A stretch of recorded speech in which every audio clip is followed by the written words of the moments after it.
Hey administrators, how we doing out there? Brief video again this week. A couple of issues that have popped up that are fairly important and they are not getting done. When it comes to meetings, we're doing a really bad job of not holding proper meetings and doing them correctly on several different levels.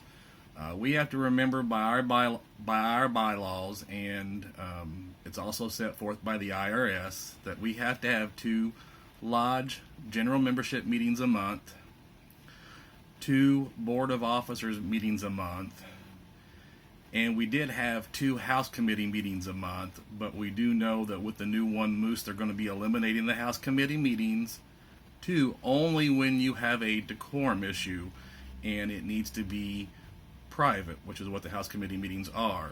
So those will be changed after May 1st.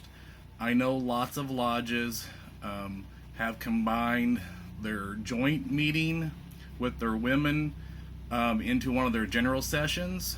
I know because a lot of people don't show up to regular lodge general membership meetings. So that's one way of doing that and kind of knocking out 2 meetings with one stone. I don't have a problem with that. We do have to remember after May 1st, though, lodges do not have to have joint meetings with the chapters anymore. It's going to be very much, again, like the Moose Legion. So there doesn't have to be a separate meeting with the women over lodge issues, because that will be up to the lodge now, and chapters won't have as much say, or I shouldn't say, they won't have as much to do with the day-to-days inside the lodges, because they're going to be part of the One Moose now, and they will individually be able to do stuff anyways.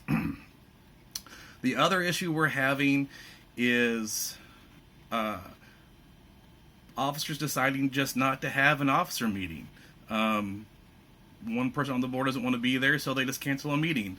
The administrator, the governor, nobody has the right to just cancel meetings. Those are, by the law, have to happen.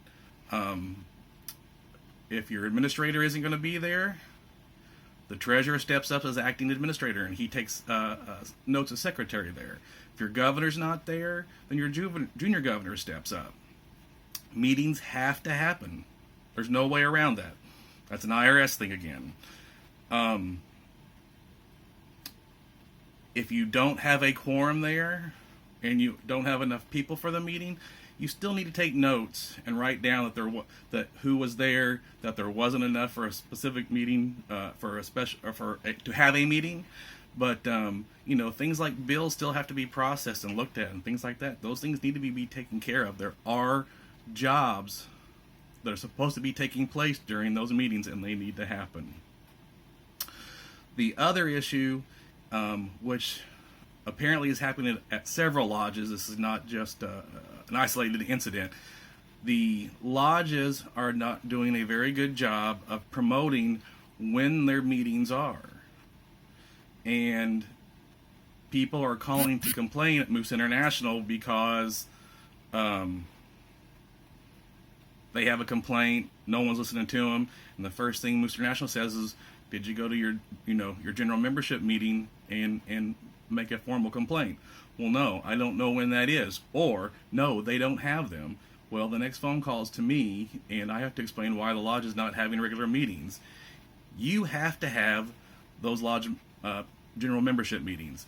You need to be posting them in your newsletter, on your bulletin boards, in your restrooms, wherever you need to get that word out. Your members need to know when that lodge general membership meeting is. And when you're posting stuff, I wouldn't just say meeting night and the time. You need to separate out when your lodge officer's meeting is and when your lodge general membership meeting is. And in those newsletters, I would also phrase lodge general membership and put that in parentheses so everybody understands that that's for everyone, and when that is. And the officers cannot just change a lodge general membership meeting time and date, not without notice of their memberships. And if the date's going to permanently be changed, you have to have a special meeting on that, and the membership has to show up and vote on that. You don't get to change those dates. I have on record what Moose International supposedly has for each lodge when their general membership meeting is supposed to happen.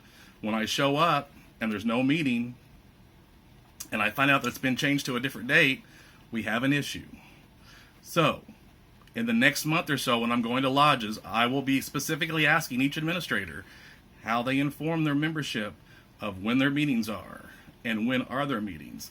And if it's been changed from what Moose International has on file, you have to have a special meeting, have to have the general membership vote on it to change it those dates and have a dispensation for that change. You cannot just change that. Now, the lodge officer meetings, you can move those around as long as everybody knows when they are. You can have that before the general membership meeting, after, on a different date.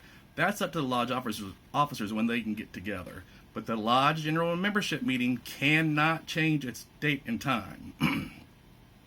So, with that being said, make sure everybody knows when they are, that everyone can go to them. Also, on that same note, people have been asking about women coming to the general membership meetings right now. Technically, no, they're not supposed to be coming to them because they're not technically part of the Loyal Order of Moose yet. But in the last year, since we know we were moving this direction, and we know that come May 1st we're going to be one, we're not saying women can't come to them. Technically, they can't vote right now. But if a woman wants to come to a general membership meeting, she technically sort of almost has the right to. I know it's a little bit of a gray area there. But if they want to come, we shouldn't be making a big deal about it. We should be inviting them because in a few months they're going to be in there anyways. Also, one real quick thing too I just want to get on to is we know that the virtual convention's coming up, and we know that the state's going to be asking for those Super 50/50 and those Polaris tickets that we're selling for the Indiana Moose Association. You need to start selling those. I've been to lots of lodges where I don't see the flyers up, or we're trying to sell them. We know we got about a month and a half before the convention. We know that at some point, probably a couple weeks beforehand, they're going to be asking for those tickets, so we probably have about a month to sell them. So we need to be out there pushing those tickets right now.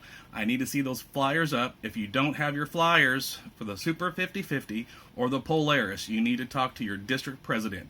They should have been the one to have gotten them to you. If you have any more questions about that, feel free to give me a holler. That's all I'm going to harp on today. You guys have a good day. Take care. We'll see you next time.